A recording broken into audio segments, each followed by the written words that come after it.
If you are a CMA student and still confused about T1, T3 and T4 form, trust me, you are not alone. This is one of the most confusing topics in CMA journey. But after this video, you will understand the entire practical training form process in just a few minutes. Hello everyone, welcome back to the channel. My name is Vishnu Seth. I am a qualified CMA and associate member of ICMAI. In today's video, I am going to explain CMA Practical Training Forms in the simplest possible way using this flowchart that I just prepared.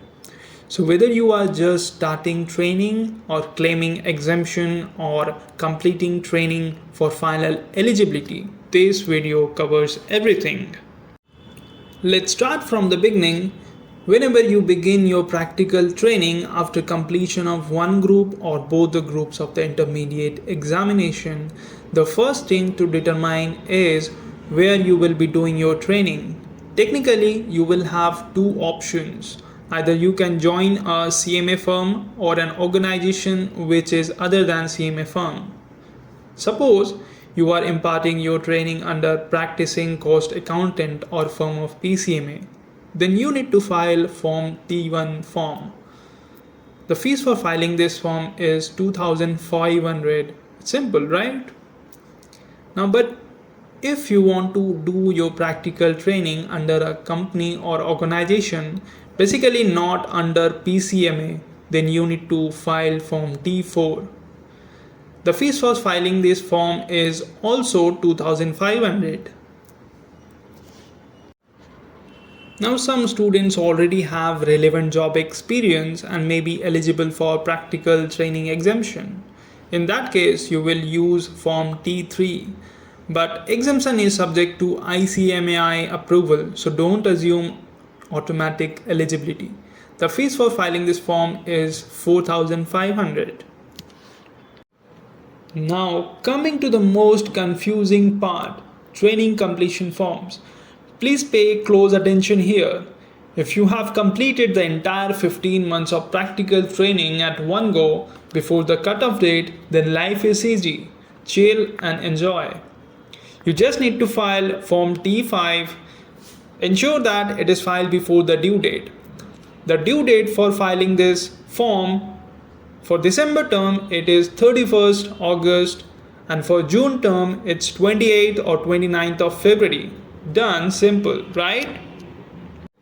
But what if you have not completed full 15 months of training and still want to appear for CMA final examination?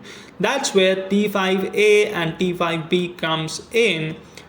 If you have completed at least of 10 months of training, then you can file form T5A. This makes you eligible to appear in CMA final examination even before completing full 15 months. Now the due date for filing this T5A for December term, you need to complete 10 months of training by 31st of August and you need to file this form by 5th of October. For June attempt, you need to complete your 10 months of training by 28th or 29th of February and file this form by 5th of April. Then after filing T5A, once you complete the remaining training and reach total 15 months, you need to file T5B. Remember, this is mandatory for result as well as compliance purpose. The due date for T5B for December term, you need to file this T5B form by 10th of February and for June term, you need to file by 10th of August. Now let me summarize the entire process for you. Now if you are going your training under PCMA, go for T1. If you are going your training under company or organization, go for T4. If you want exemption, go for T3. If you have completed your 15 months of training at one go for T5. If you have completed your training in breaks like first 10 months, then 5 months, go for T5A first and go for T5B respectively. That's it. Now CMA Practical Training Forms should never confuse you again. If this video helped you, hit the like button and subscribe the channel because it helps the channel a lot to grow. I had also prepared a video regarding how to submit Form T1. If you have not watched, you can refer the video in the link given in the description.